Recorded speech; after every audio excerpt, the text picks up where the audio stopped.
Terima kasih Anda masih menyaksikan Kompas Petang, Saudara. Korban jiwa saat demonstrasi di berbagai kota di Indonesia bertambah. Komnas HAM mencatat total ada 10 orang meninggal dalam rentetan demo sejak 25 Agustus lalu. Ketua Komnas HAM, Anis Hidayah, prihatin atas dampak demonstrasi yang meluas ke berbagai daerah di Indonesia. Kericuan pecah di beberapa wilayah, tercatat setidaknya ada 10 korban tewas dalam demo di berbagai kota. Selain itu, Saudara, Komnas HAM berjanji akan mengusut dan menyelidiki dugaan kekerasan yang dilakukan aparat terhadap demonstran.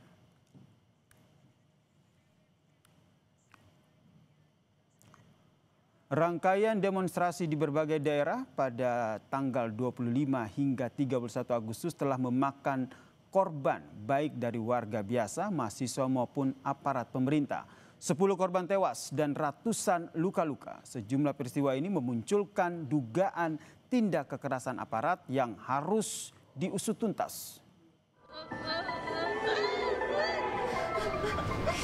Adikku orang baik, Kak. Tidak pernah cari masalah, tidak pernah bikin keributan. Kenapa tiba-tiba kita semua dapat kabar yang tidak baik? Rusdam Diansyah, seorang pengemudi ojek online, diduga menjadi korban pengeroyokan massa saat berlangsungnya aksi demonstrasi menolak tunjangan DPR di Jalan Urip Sumiharjo, Makassar, 30 Agustus lalu. Saat berada di lokasi, Rusdam diteriaki intel hingga diamuk massa. Korban diteriaki bilang ini intel. Jadi langsung dikerumuni sama massa, dikeroyok. Di Sleman, Yogyakarta, seorang mahasiswa Universitas Amikom, Reza Sendi Pratama, meninggal dunia usai mengikuti unjuk rasa di Mapolda DIY pada Minggu pagi. Ayah korban menyebut anaknya sempat dilarikan polisi ke Rumah Sakit Sarjito, namun nyawanya tak tertolong akibat menderita sejumlah luka di tubuhnya. Yang sini tuh aku tadi kan ikut mandi di sini tuh kayak patah gimana di sini. Terus sini tuh ada pijakan bekas kaki bedel itu apa sepatu. Terus ini ada kesehatan saya dan terus sama kepala sini agak bocor salah. Terus ini itu kayak putih kena gas air mata itu di sini sama kaki sama tangan itu pada lecet. Kepala Biro Penerangan Masyarakat Polri, Brigjen Truno Yudo, mengklaim Polda DIY sudah menemui pihak keluarga, memeriksa sejumlah saksi dan berkonsolidasi dengan pihak-pihak yang berada di lokasi saat almarhum Reza ditemukan.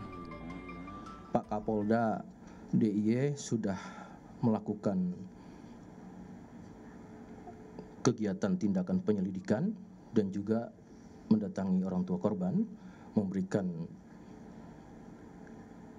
perkembangan apa yang langkah-langkah akan dilakukan. Tentu itu nanti akan disampaikan lebih lanjut. Namun demikian proses itu sudah dilakukan penyelidikan oleh Polda. Termasuk beberapa hal lainnya kita tentu melakukan konsolidasi dan kemudian melihat dari apa kejadian-kejadian ini dan kita tunggu perkembangannya secara utuh. Terbaru, Senin 1 September kemarin, seorang pelajar berusia 16 tahun asal Kabupaten Tangerang, Andika Lutfi Falah, meninggal dunia usai koma selama 3 hari dalam perawatan di rumah sakit. Diduga, Andika meninggal usai mendapat kekerasan di bagian kepala saat mengikuti aksi demo di Jakarta pada 28 Agustus lalu. Keluarga tidak tahu, tetapi memang sudah warning karena khawatir ada kegiatan ini, jadi memang keluarga sama sekali tidak mengetahui kalau berangkat ikut. Terkait benturan itu saya tidak tahu persis apakah memang dia posisinya jatuh dan bagaimana. Itu hasil medisnya juga disampaikan memang ada benturan, tapi pihak keluarga pun tidak tahu terkait itu. Jatuhnya korban jiwa dalam gelombang demonstrasi kini harus menjadi fokus polisi untuk membawa para pelaku diadili secara transparan dan akuntabel.